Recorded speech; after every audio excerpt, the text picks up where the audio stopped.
የህወሓቱ የደህንነት ቁንጮ የአብይን ህይወት በተአምር የታደግሁት እኔ ነኝ ሲሉ ተደምጠዋል። በጌታቸው ረዳ የሰዎች ዝውውር ወንጀል የተከሰሱት ኮሎኔል ከደሙ ንጹህ ነኝ ሲሉ ማስተባበያ ሰጥተዋል። አነጋጋሪ ምስጢሮችን የያዘው ቃለ ምልልስን እንመለስበታለን።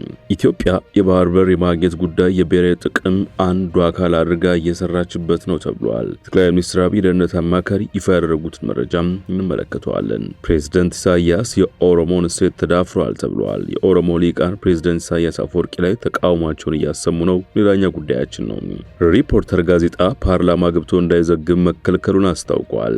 ሌሎች ጉዳዮችም ተካተዋል። አክብሮታዊ ሰላምታችን በያላችሁበት ድረስ የተወደዳችሁ ሸገር ታይምስ ቤተሰቦች እንዴት ናችሁ? የሰዓቱ ዜናችን በመግቢያችን ላይ ያስተዋወቅናችሁን ጨምሮ ሌሎች መረጃዎችን አካቶ ይዟል። አብራችሁ እንድትቆዩ የጋበዝን ወደ ዜናዎቹ አለፍን።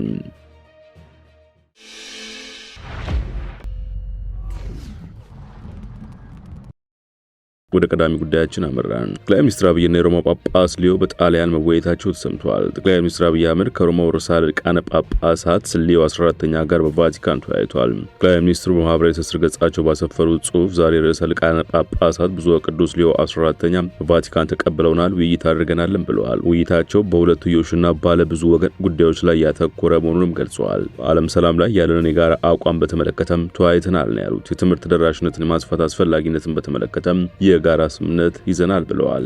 ፕሬዝዳንት ኢሳያስ የኦሮሞን እሴት ተዳፍረዋል ተብሏል። የኦሮሞ ሊቃን ፕሬዝዳንት ኢሳያስ አፈወርቂ ላይ ተቃውሟቸውን እያሰሙ ነው። ፕሬዝዳንት ኢሳያስ አፈወርቂ በትናንትናው ዕለት ኢትዮጵያን በተመለከተ ባሰሙት ንግግር በአንዳንድ ፖለቲከኞች ዘንድ የሚነገረውን የኦሮሞማ ፖለቲካ የተሰኘ አባባል ጠቅመው ነበር። ፕሬዝዳንቱ ሊያቀርቡ የሚፈልጓቸው ምክንያቶች ብዙ ናቸው። የውሃ ጉዳይ፣ አባይና ቀይ ባህር፣ የባህር በር ማግኘት፣ የኦሮሞ ህዝብን የማይወክል የኦሮሞ ማስተሳሰብ፣ የኩሽና የሴም ግጭት፣ የአፋር ህዝብና መሬትን ለዚህ አጀንዳ መጠቀም እንዲሁም ጦርነት በሰፊው መቀስቀስ ነው በማለት ከሷል። ይህ ንግግር ታዲያ ጀዋር መሐመድን የመሰሉ ፖለቲከኞችን በእጅጉ አስቆጥቷል። ለአብነት ያህል ጀዋር መሐመድ ኢሳያስ አፈወርቂ ያለፉበትንና አሰልቺ የሆነውን የኦሮሞማ ፖለቲካ ንግግር ሲያስተጋቡ መስማት አሳዛኝ ነው ሲሉ ተችቷል። በሀገራችን የፖለቲካ አስተላለፍ ውስጥ ባሉ አንዳንድ የጥላቻ ስሜት ባዘሉ ኃይሎች ዘንድ የሚነገረውና ከእውነት የራቀውን የኦሮሞማ ፖለቲካ እንደ ሀቅ ቆጥሮ ያስተጋቡት የኤርትራው ፕሬዝዳንት ንግግራቸው የኦሮሞን ህዝብ አይመጥንም ባይ ናቸው። ኦሮሞማ የፖለቲካ አይዲዮሎጂ አይደለም ሲሉ የሚሞግቱት ጀዋር ኦሮሞማ የኦሮሞ ህዝብ ባህላዊ መገለጫና ማንነት ነው ሲሉ ተከራክረዋል። ይህ ማለትም ኤርትራዊ ወይንም የሚኖሩበት ኬንያ ብሔሮች መካከል አንዱ የሆነውን ኪክዩ እንደማለት ነው ሲሉም የኤርትራው ፕሬዝዳንት ንግግርን አጣጥለዋል። ዳቸውን ካሰሙት መካከል የመንግስት ሹመኛ የሆኑት ብርሃኑ ሌንጂሶ ሌላኛው ናቸው። ብርሃኑ የኤርትራው መሪ ኢሳያስ አፈወርቂ ኦሮሞማ አይዲዮሎጂ የሚል ሀሳብ መናገራቸው በኢትዮጵያ ውስጥ ለመቀስቀስ የሚፈልጉት የብሔር ግጭት ዓላማ አንዱ አካል ነው ብለዋል። የኤርትራ ስትራቴጂ ኦሮሞና ትግሬ ኤሊቶችን በአማራው ላይ ማነሳሳት፣ በሌላ በኩል ደግሞ የአማራና ኦሮሞ ኤሊትን በትግራዋዩ ላይ እንዲነሳ ማድረግ ነው ሲሉም ተችቷል። ኦሮሞማ የሚለው አዲስ ስትራቴጂያቸውም ከዚህ ቀደም ጽንፈኛ ፖለቲከኞች ሲጠቀሙበት የነበረውን የጥላቻ ፖለቲካ በመዋዝ ኦሮሞውን ኢላማ አድርገዋል ሲሉም ከሷል። የቆላና መስኖ ሚኒስትር ደኤታው አክሎም ኦሮሞማ የፖለቲካ አይዲዮሎጂ አለመሆኑን በግልጽ እናስምርበት ብለዋል። ከዚህ ይልቅ ኦሮሞማ የኦሮሞ ህዝብ ባህል፣ ማንነት፣ ቋንቋ፣ ታሪክና መሰል የኩራት መገለጫዎች ናቸው ሲሉም በመሞገት ኦሮሞማን አይዲዮሎጂ ብለው መፈረጅ ሰፊ የሆነውን የባህል መሰረተ ሀሳብ ለከፋፋይ ፖለቲካ ጨዋታ መጠቀም ተደርጎ ይቆጠራል ብለዋል። መሆኑ ኢሳያስ በዚህ ልክ ስለ ኦሮሞማ ፖለቲካ እንዴት በስጋትና በትችት መልክ ሊተነትኑ ቻሉ? የብዙዎች ጥያቄ ሆኗል። ከአስመራ ሾልከው ወጡ በሚባሉ ከሰሞኑ የሚዘዋወሩ ሰነዶች እንደሚያሳዩት የኢሳያስ መንግስት የኢትዮጵያ መንግስት ውስጥ ኮር ስቴት ወይም ዋና ኃይል ነው ብሎ የሚሰጋው አሰላለፍ አለ ይላሉ የመረጃ ምንጮች። የኃይል ዋነኛው ዓላማው ኢትዮጵያ መምራት ቢሆን ካልተቻለ ግን አፋርን ጨምሮ የኩሽ መንግስት የሚል አሰላለፍ ይከተላል የሚል ስጋት አለው የሚሉት የመረጃ ምንጮች የአሰላለፍ በአፋር ህዝብ በኩል የቀይ ባህርን ይገባኛል ጥያቄ ማንሰቱ አይቀርም ባይ ናቸው። ይህ ደግሞ የኤርትራን ግዛት ቆርሶ ሊወስድ የሚችል አሰላለፍ ነው ብለው እንደሚሰጉ ነው የጠቆሙት። ምክንያቱም አፋር የሚኖርበትን የኤርትራ ክፍልና አሰብን ከኤርትራ ተገንጥሎ መውሰድ 65% የሚሆነውን የአገሪቱን ክፍል ከኢሳያስ እጅ መንሳት እንደሆነ የሚናገሩ ወገኖች ብቅ ያሉ። ይህ ስጋት ስተጋባባቸው ሄለን መለሰ የመሰሉ የኤርትራ ድምፃውያን እኛ የለንበትም የሚል ኢትዮጵያን የሚያስፈራራ ትግልና ወኔ ቀስቃሽ ሙዚቃ ማውጣት ጀምረዋል። ለዚህም ይመስላል ኢሳያስ በይፋ ንግግራቸው የኦሮሞ ማሳሰብ፣ የኩሽና የሴም ግጭት የሚል አጀንዳ ይነሳል ሲሉ የሞገቱት ባይ ናቸው የመረጃ ምንጮች። በኤርትራና በኢትዮጵያ መካከል የተፈጠረው የአጭር ጊዜ ትብብር ዘለቄታዊነት ኖረው እንዳልቻለ የጠቀሱት ጀዋር እንዲህ አይነት የአጭር ጊዜ ግብ ያላቸው ስሌቶች በሁለቱ ሀገራት መካከል መደገም እንደሌለባቸው አሳስበዋል።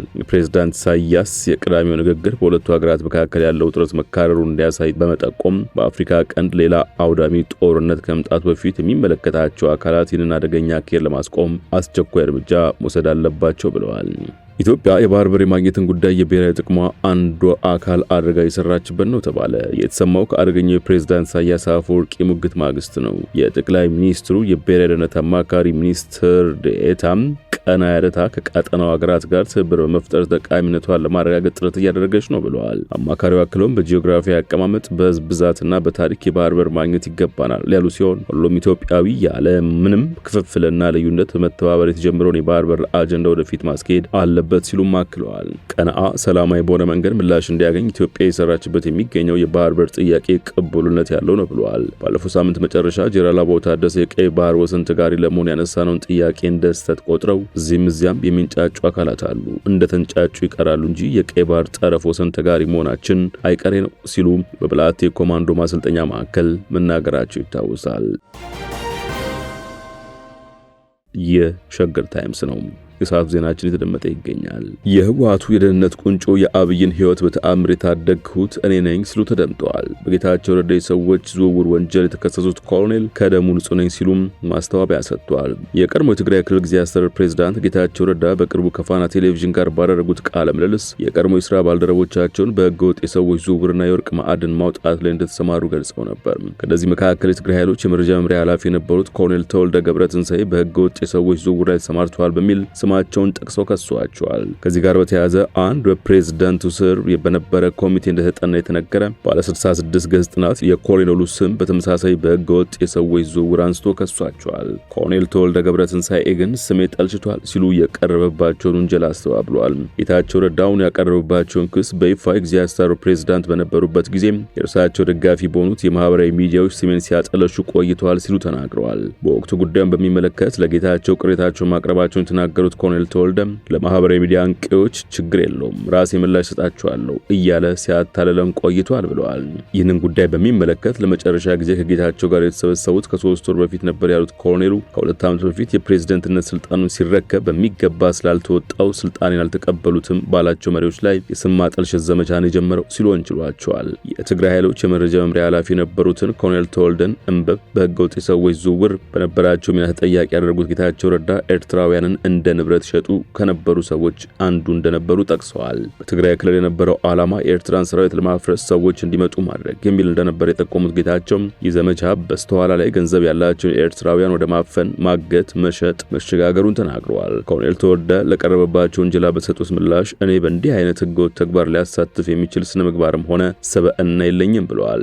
አክለውም እኔ ብቻ ሳልሆን እዚያ በሰነዱ ላይ ስማቸው የጠቀሱት በእስሬ የሚገኙት እኔ የምመራቸው ባልደረቦቼ እንዲህ አይነት ተግባር ላይ የሚሳተፉ አይደለም ብለዋል። ኮሎኔል ተወልደ ፈጽሞታል የተባለው ህገወጥ የሰዎች ዝውውር በህግና በስርዓት ጣርቶ እጄ በህገወጡ ስራ ውስጥ ከተገኘ ለመቀጣት የሚያስፈራኝ ነገር የለኝም ብለዋል። ጌታቸው ከፋና ጋር ባደረጉት ቃለ ምልልስ ላይ በህገወጥ ሰዎች ዝውውር የተሰማሩት ሰዎች የውጭ አካውንት ከፍተው በሺዎች የሚቆጠሩ ሰዎችን እያገቱ ኤርትራውያንን የሚሸጡ የትግራይ ሰራዊት አመራሮች እንደነበሩ ተናግረዋል። ይህ በኤርትራውያን ላይ ሲካሄድ የቆየው ህገወጥ የሰዎች ዝውውር በስተመጨረሻ ወደ ትግራይ ተወላጆችን መዞሩንም በቃለ ምልልሳቸው ላይ አመልክተዋል። ኮሎኔል ተወልደ በማህበራዊ ሚዲያ ላይ ስለተሰራጨው ሰነድና በእርሳቸው ላይ ስለቀረበው ውንጀላ ዝርዝር መረጃ እንደሌላቸው ነገር ግን እስካሁን ድረስ በእርሳቸውም ሆነ በስራቸው በነበሩ ሌሎች ባልደረቦቻቸው ላይ የቀረበ አንድም ክስ እንደሌለ ተናግረዋል። አክለውም በትግራይ ህገወጥ የሰዎች ዝውውር እንዳለ ታምኖ ፕሬዝዳንት ታደሰ የተቋቋመው ኮሚቴ ይህንኑ የህገወጥ ድርጊት ለማጣራት ስራ ላይ እንደነበር አውቃለሁ ብለዋል። በእኔ ስር የነበረች ጸረ መረጃ የምትባል ክፍል ከዚህ ጋር በተያያዘ በስህተት ታግዳ ነበር። ያ ኮሚቴ ባጣራው መሰረት ይቅርታ ጠይቀን ስራዋን መቀጠሏን አውቃለሁ ብለዋል። በጌታቸው ረዳ የተበተነው ሰነድ ላይ የእኔና የባልደረቦቼ ስም እንዳለ አውቃለሁ ያሉት ኮሎኔል ተወልደ ቢሆንም እስካሁን በራሴና በሌሎች በሰነዱ ላይ የተጠቀሱ ሰዎች ላይ የቀረበ ይፋዊ ክስ የለም። ኮሎኔል ተወልደ ከቢቢሲ ጋር ባደረጉት ቆይታ ጠቅላይ ሚኒስትር አብይ አህመድ ጋር ስለነበራቸው የቆየ ትውውቅም አጋርተዋል። ከጠቅላይ ሚኒስትሩ ጋር የሚተዋወቁት በኢትዮ ኤርትራ ጦርነት ወቅት ባድመ ግንባር በአንድ ክፍል ውስጥ ሆነው ነው። ጠቅላይ ሚኒስትሩን ጨምሮ 8 ሰዎችን የሚይዘው የዚህ ክፍል ኃላፊ እንደነበሩም ኮሎኔሉ ይናገራሉ። በአንድ አጋጣሚ ኮሎኔሉ ከፍተኛ ድብደባ በነበረበት ወቅት ለዚያን ወታደር የአሁኑ ጠቅላይ ሚኒስትር አብይ ከፍተኛ ድብደባ ስለነበር ቶሎ በልና ተከላከልና ምሽግ ውስጥ ግባ ካሏቸው በኋላ ምሽግ ውስጥ ያልነበሩት ሌሎች 7 አባላት መገደላቸውን ይናገራሉ። በዚህም ሁኔታ የአሁኑን ጠቅላይ ሚኒስትር ህይወታቸውን እንደታደጉት ያወሳሉ። በተጨማሪም ጠቅላይ ሚኒስትር አብይ በ1997 በደቡብ አፍሪካ ተማሪ በነበሩበት ጊዜ ኮሎኔል ተወልደም ሕክምና ለማድረግ ወደዚያው ባቀኑበት ጊዜ አብይ ለአንድ ሳምንት ያህል እንዳስታመሟቸው መግለጽ የሁለቱ ወዳጅነት የጠነከረ ነበር ይላሉ። ሪፖርተር ጋዜጣ ፓርላማ ገብቶ እንዳይዘግብ መከልከሉን አስታወቀም። ያለፉት 30 ዓመታት በተወካዮች ምክር ቤት ተገኝቶ ዘገባዎችን ሲሰራ የቆየው ሪፖርተር ጋዜጣ ፓርላማ ገብቶ እንዳይዘግብ መከልከሉን አስታውቋል። ሪፖርተር ክልከላው የተጣለበት ግልጽ ባልሆነና ባልታወቀ ምክንያት መሆኑንም ገልጿል። ከሚያዝያ 6 ቀን 2017 ዓ.ም ጀምሮ ምንም አይነት ምክንያት ሳይኖር ወይም በፓርላማው በይፋ ሳይገለጽ ከበር ላይ በጥበቃ ሰራተኞች ሪፖርተር እንዳይገባ ተብሏል በሚል ዘጋቢዎቹ እንዳይገቡ መከልከላቸውን አስታውቋል። ሪፖርተር ለምን ፓርላማ ገብቶ እንዳይዘግብ እንደተከለከለ ጥያቄ የቀረበላቸው የፓርላማው የጥበቃ ሰራተኞች እንዳይገባ ተብለን በቃል ተነግሮናል ከማለት ባለፈ ለመከልከል የሚያበቃ ማስረጃ ማግኘት አለመቻሉን ገልጿል። ጋዜጣው ለፓርላማው ጽሕፈት ቤት ኃላፊ ምስራቅ መኮንን ለምን ሪፖርተር ፓርላማ እንዳይገባ እንደተከለከለ ጠይቆ እኔ አልከለከልኩም፣ በህመም ምክንያት ቢሮ አልገባውም፣ እንደገባው አሳውቃቸዋለሁ ማለታቸውንና ከገቡም በኋላ ምላሽ አለመስጠታቸውን ገልጿል። የሪፖርተር ዘጋቢዎች እንዳይገቡ የቃል ትዕዛዝ የሰጡት የፓርላማ ጽሕፈት ቤት ምክትል ኃላፊ ዶክተር ንጉሴ መሸሻ መሆናቸው በመነገሩ ለእርሳቸውም ሪፖርተር ተመሳሳይ ጥያቄ አቅርቦ በአጭር የጽሑፍ መልእክት እኔ ያገድኩትም ሆነ የከለከልኩት ነገር የለም በማለት ምላሽ ሰጥቷል ብሏል። ፓርላማው በይፋ እግድ እንደጣለ ወይም ትዕዛዝ እንደሰጠ ሳይታወቅ ክልከላ መደረጉ ከህግም ሆነ ከሞራል አንጻር ተገቢ ያለመሆኑን የገለጸው ሪፖርተር የሚመለከታቸው የመንግስት አካላት ህግ አውጪው፣ ህግ ተርጓሚውና አስፈጻሚው መፍትሄ እንዲሰጡት በመጠየቅ ላይ መሆኑን ገልጿል። ይህንን ውሳኔ ተከትሎ ታዋቂ የፓርላማ አባላት ተቃውሟቸውን አሰምተዋል።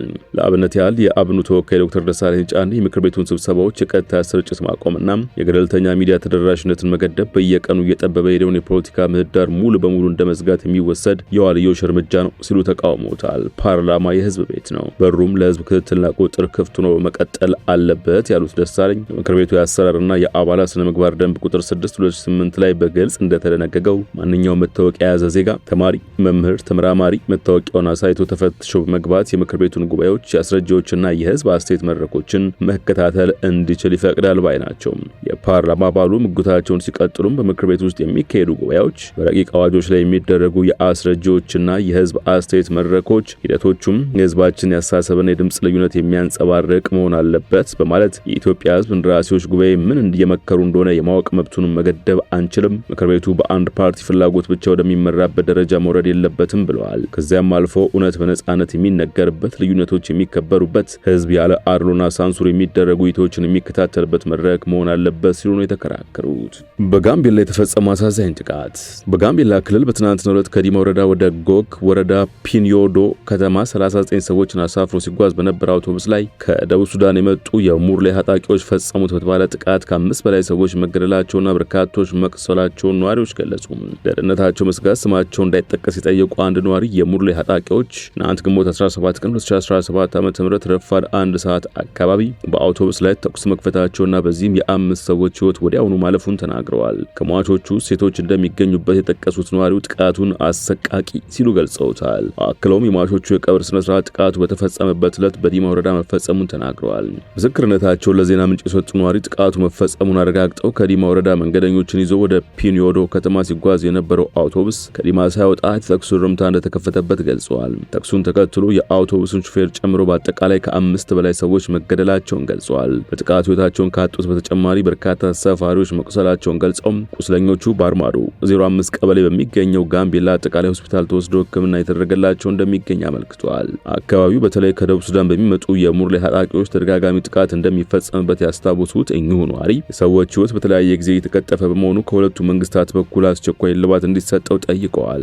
አክለውም በአሁኑ ሰዓት አካባቢ በፌዴራልና የክልል ጸጥታ አካላት ቁጥጥር ስር መሆኑን ጠቁመዋል። ጥቃቱን አስመልክቶ የጋምቤላ ፖሊስ ኮሚሽን ዛሬ ግንቦት 18 ባወጣው መግለጫ ከዲማ ወደ ጋምቤላ ሲጓዝ በነበረ የህዝብ ማመላለሻ አውቶቡስ በተከፈተ ተኩስ በሰው ህይወትና በንብረት ላይ ከፍተኛ ጉዳት ማድረሱን አረጋግጧል። ፖሊስ በመግለጫው ግንቦት 17 ቀን 2017 ዓ.ም ከጠዋቱ 1 ሰዓት ከዲማ ከተማ ወደ ጋምቤላ ከተማ 39 ሰዎችን ጭኖ ይጓዝ የነበረው የሰሌዳ ቁጥር ኮድ 301170 ጋምቤላ የሆነ ቅጥቅጥ የህዝብ ማመላለሻ አውቶቡስ በሱዳን የሙርሌ ታጣቂዎች በተከፈተበት ተኩስ ምክንያት ሹፌሩን ጨምሮ የ5 ሰዎች ህይወት አልፏል ብሏል። በተጨማሪም በሌሎች 7 ሰዎች ላይ ደግሞ ከባድና ቀላል የመቁሰል አደጋ ደርሶባቸው ሕክምና የተደረገላቸው መሆኑን ከስፍራው በደረሰው መረጃ መረዳቱን አስታውቋል። በተኩሱም ህይወታቸውን ያጡትን ሰዎች ከነ ስም ዝርዝራቸው አትቷል። ከዚህ ቀደም በክልሉ ከደቡብ ሱዳን የሚነሱ ናቸው የተባሉ ታጣቂዎች ተደጋጋሚ ጥቃቶችን እንደሚፈጽሙ ይታወቃል።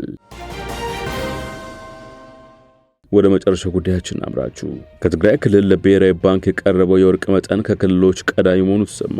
በ2017 በጀት ዓመት 10 ወራት ከትግራይ ክልል ለብሔራዊ ባንክ የቀረበው የወርቅ መጠን ከሌሎች ክልሎች የሚበልጥ መሆኑን የማዕድን ሚኒስቴር አስታውቋል። በ10 ወራት ውስጥ ከ29396 ኪሎ ግራም በላይ ወርቅ ለብሔራዊ ባንክ ቀርቦ 2.57 ቢሊዮን ዶላር ገቢ መገኘቱን የማዕድን ሚኒስትር ዴኤታ ሚሊዮን ማቴዎስ ተናግረዋል። እዚህም ለትግራይ ክልል 12210 ኪሎ ግራም ወርቅ ለብሔራዊ ባንክ ማቅረብ ከክልሎች ቀዳሚ ሆኗል። ከኦሮሚያ ክልል 6910፣ ከጋምቤላ 4590 እንዲሁም ከቤኒሻንጉል ጉሙዝ 3689 ኪሎ ግራም ወርቅ መቅረቡን ሚኒስትር ዴኤታው ለአዲስ ዘመን ተናግረዋል። ሚዲያ እንደተናገሩት የመንግስት የማክሮ ኢኮኖሚ ፖሊሲ ማሻሻያው የውጭ ምንዛሬ ተመን በባንክና በጥቁር ገበያ መካከል ያለውን ልዩነት እንዲጠብቅ ማድረጉ ለብሔራዊ ባንክ የሚቀርበው የወርቅ መጠን እንዲጨምር በማድረግ ለውጤቱ መሻሻል ከፍተኛ አስተዋጽኦ አድርጓል። በባህላዊና አነስተኛ ወርቅ ምርት ለተሰማሩ አምራቾች ብሔራዊ ባንክ ተግባራዊ እንዲሆን የወሰነው ማበረታቻ የአምራቾችን የማምረት ፍላጎት አነቃቅቷል ያሉት ሚኒስትር ዴኤታው ይህም የወርቅ ህገወጥ ንግድ እንዲቀንስ ማድረጉን ገልጸዋል። ዜናችን አበቃ። በያላችሁበት ሰናይ ጊዜ።